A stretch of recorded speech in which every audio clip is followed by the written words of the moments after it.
Samantala patay ang isang lalaki matapos pasukin at pagbabarilin sa kanilang inuupang bahay sa Pasig City. Balita hatid ni James Agustin, exclusive.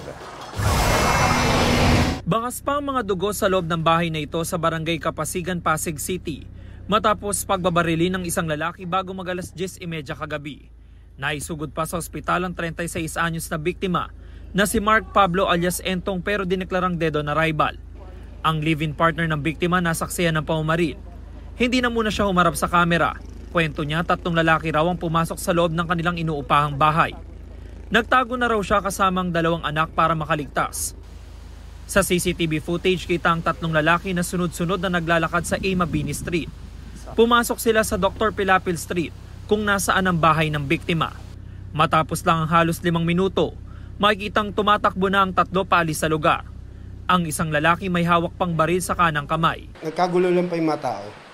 Tapos nag-robing po kami, may tumawag po sa amin na may putukan daw po.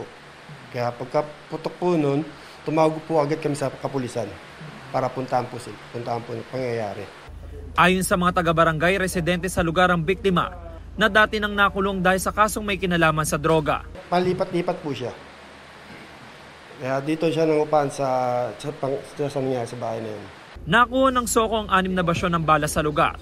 May ilang drug paraphernalia din na nakuha sa kwarto at kusina ng bahay ng biktima. Iniimbestigahan pa ng Pasig Police kung sino ang nasa likod at kung anong posibleng motibo sa krimen. James Agustin, nagbabalita para sa GMA Integrated News. Kapuso, alamin ang maiinit na balita. Bisitahin at mag-subscribe sa GMA Integrated News sa YouTube.